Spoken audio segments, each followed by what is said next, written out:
kebaikan dunia dan akhirat, yang ditulis oleh Syekh bin Abdul Muhsin Al-Badar. Tapi di sini saya akan menjelaskan hanya beberapa saja. Yang pertama yaitu amalan pembuka pintu dunia dan akhirat, yaitu Allah sebaik pemberi keputusan. Bahwa Allah itu Al-Fatah, yang dimana Al-Fatah tersebut zat yang maha memutuskan segala perkara. Dan cara beriman dengan nama Allah Al-Fatah ini yaitu yang pertama mendekatkan diri kepada Allah Subhanahu wa taala, yang kedua beribadah kepadanya dengan menyebut nama-namanya dan semata-mata untuk mengamalkan firman Allah yang ada di Quran surat Al-A'raf ayat 80 yang bunyinya yaitu walillahil asmaul husna fad'uhu biha, yang artinya yaitu dan Allah mempunyai asmaul husna, nama-nama yang terbaik, maka berdoalah kepadanya dengan menyebut asmaul husna. Jadi ketika kita berdoa kepada Allah Subhanahu wa taala, jangan lupa untuk menyebut salah satu nama-nama di asmaul husna. Contohnya seperti ya Allah ya Rahman ya Rahim, lanjutkan doa yang mau dipanjatkan, atau ya Allah yang Ghafur, maafkanlah dosa-dosa hamba, dan lain sebagainya. Terus berdoa kepada Allah itu mempunyai mencakup dua makna. Yang pertama itu yang satu bermakna ibadah dan ada di hadis yaitu doa wal ibadah, doa adalah ibadah, dan yang kedua itu bermakna meminta. Doa dalam arti ibadah berarti memahami nama-nama Allah, mengetahui kandungannya dan menetapkan sifat yang ditujukan kepada nama tersebut. Terus Al-Fatah ini zat yang memutuskan segala perkara, ada di firman Allah. Yang pertama itu ada di Quran surat Al-A'raf ayat 89, yang di dalamnya itu ada doa Nabi Shu'aib yang bunyinya yaitu Rabbana ftah bainana wa baina qaumina bil haqq wa anta khairul fatihin, yang artinya yaitu ya Rabb kami, berilah keputusan antara kami dan kaum kami dengan hak atau adil, engkaulah pemberi keputusan terbaik. Jadi yang berbunyi Al-Fatihin di situ pemberi keputusan terbaik yaitu Allah, sebaik-baik keputusan yang Allah putuskan di dunia ini yaitu Allah. Yang kedua itu firman Allah Subhanahu wa taala ada di Quran Saba ayat 26 yang bunyinya qul yajma'u bainana rabbuna tsumma yaftahu bainana bil haqq wa huwa fattahul alim, yang artinya katakanlah Rabb kita akan mengumpulkan kita semua, kemudian dia memberikan keputusan antara kita dengan benar, dan dia yang maha pemberi keputusan, maha mengetahui. Jadi yang menurut Al-Fattahul Alim di sini dia yang memberi keputusan antara kita dengan benar. Jadi menurut firman Allah surat Saba ayat 26 ini, kita nanti di akhirat akan dikumpulkan oleh Allah Subhanahu wa taala, dan di sana Allah yang memutuskan apakah kita mau masuk surga atau neraka, dan keputusan Allah itu kekal. Kehendak Allah kita masuk surga atau neraka itu kehendak Allah. Terus konsekuensi dari nama Al-Fatah ini ada 3. Yang pertama yaitu Allah Subhanahu wa taala memberi keputusan di antara para hambanya dengan syariatnya.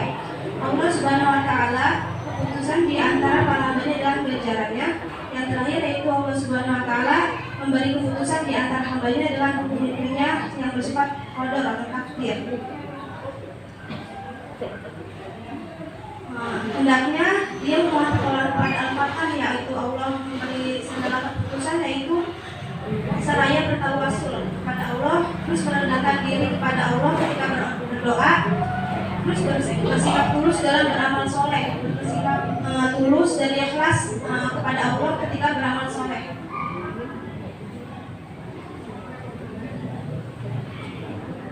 Terus amalan yang kedua yaitu mengesahkan Allah dan ikhlas dalam beragama.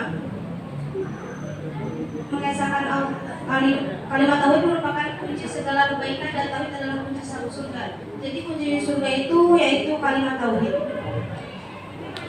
Telah disebutkan di dalam sebuah hadis yang diriwayatkan oleh Al-Hafidz Al-Bazzar rahimahullah di dalam musnadnya dari Mu'adz bin Jabal radhiyallahu anhu bahwa Nabi sallallahu alaihi wasallam sabda yang artinya kunci surga adalah persaksian bahwa tidak ada ilah yang berhak diibadahi selain Allah. Jadi cukup kepada Allah lah kita tidak ada ilah-ilah lain selain Allah.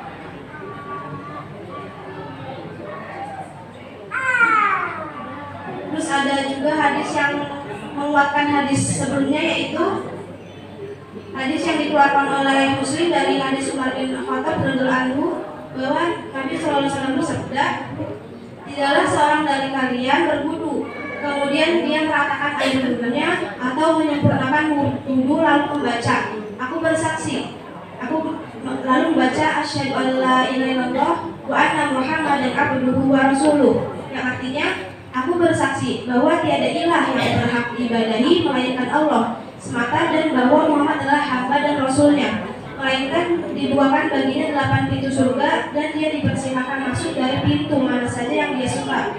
Jadi menurut hadis di atas, ketika kita mengimplementasikan kalimat tauhid ini, bahwa Allah itu tidak ada ilah lain selain Allah, Allah akan membukakan 8 pintu surga dan dia dipersilakan, dan kita akan dipersilakan masuk dari pintu mana saja yang kita mau. Jadi tauhid itu merupakan kunci surga. Siapa yang datang pada hari kiamat atau membawa kunci ini, yaitu pada tauhid, dia tidak akan masuk ke dalamnya.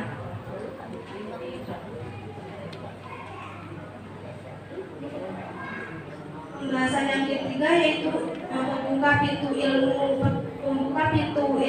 dunia dan akhirat, yaitu ilmu yang bermanfaat. Ilmu yang bermanfaat itu berasal dari Al-Quran dan Sunnah. Ilmu itu asas agar menjadi pembuka pintu kebaikan. Semua hamba harus berilmu. Seperti ibu-ibu di sini, untuk menuntut ilmu itu termasuk mengimplementasikan pembuka pintu-pintu dunia dan akhirat. Bahwa kalau misalnya kita sudah berilmu, kita akan mengetahui mana yang hak dan mana yang batil, dan mana yang tidak, mana yang salah dan mana yang benar. Dari Quran surat Yusuf ayat 108, Qul hadhihi sabili ad'u ilallah ala basiratin. Artinya, katakanlah Muhammad, inilah jalanku, aku mengajak kamu kepada Allah dengan yakin.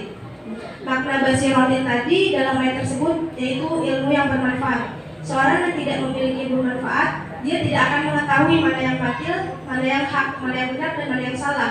Jadi pentingnya untuk menuntut ilmu agar kita bisa berhati-hati dalam bersikap, dalam menjalani kehidupan sehari-hari.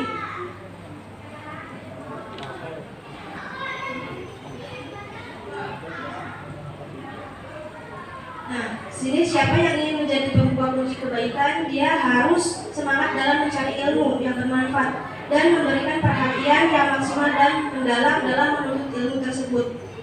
Ada hadis yang diriwayatkan oleh Al-Baihaqi dari Nabi Muhammad SAW, bahwasannya beliau SAW bersabda, man ada yang menubu ilman yata'allamuhu fatahallahu lahu bih baban ila jannah, yang artinya siapa yang pagi-pagi keluar untuk mencari ilmu yang wajib dipelajarinya, maka niscaya dengan ilmu-ilmunya Allah bukan baginya satu pintu surga.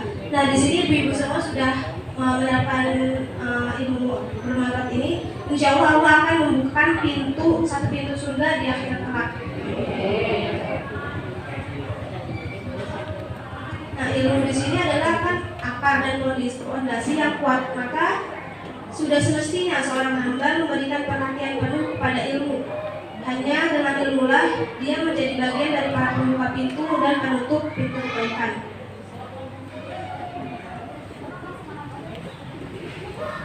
Pembahasan yang keempat, yang terakhir, yaitu menjaga perkara fardu dan wajib, salah satu dari pembuka pintu dunia dan akhirat. Menjaga perkara fardu dan wajib, misalnya menjaga perkara yang sudah pernah dijalankan, misalnya untuk menjaga perkara sholat 5 waktu, puasa, terus misalnya yang punya anak menghormati orang tua, terus taat pada suami di rumah, itu termasuk menjaga perkara fardu dan wajib juga.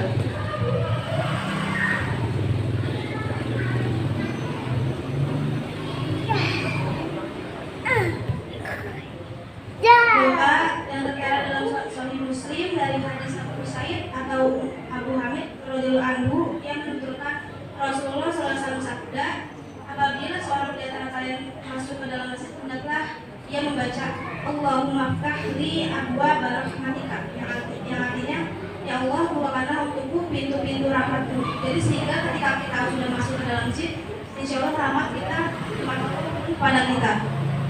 Dan ketika kita keluar, jangan lupa untuk membaca doa Allahumma inni as'aluka min fadlik, yang artinya, ya Allah, sungguhnya aku mohon kepadamu karuniamu. Mendatangi tempat sholat untuk sholat berjamaah itu juga termasuk menjaga perkara wajib juga. Dari salah satu amalan pintu dunia dan akhirat, berbuka pintu dunia dan akhirat. Dan mengerjakan sholat secara sempurna itu juga termasuk membuka pintu-pintu rezeki.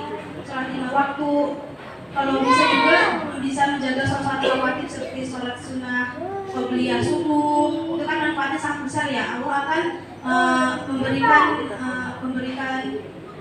kebahagiaan dunia dan akhirat selama kita mengerjakan qobliyah subuh tersebut. Terus qobliyah lain, qobliyah zuhur, ba'diyah zuhur, dan lain sebagainya.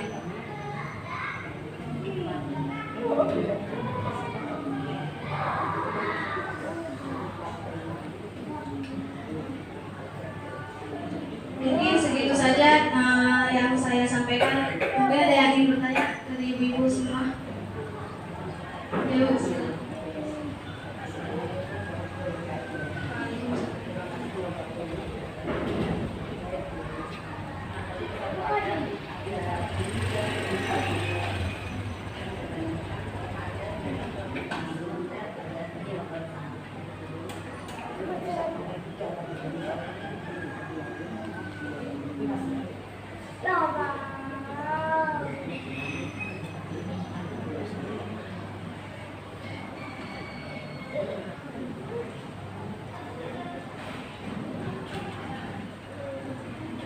Ya, baik, saya ingin menjawab pertanyaan Ibu, yaitu ketika kita berdoa terus meminta kepada Allah dengan sungguh-sungguh dan ikhlas, itu kan implementasinya kayak gitu kan, berdoa dengan sungguh-sungguh dan mengharap dengan baik ya dengan Allah. Nah, di situ Allah akan memberikan ganjarannya kepada ibu-ibu semua ketika berdoa.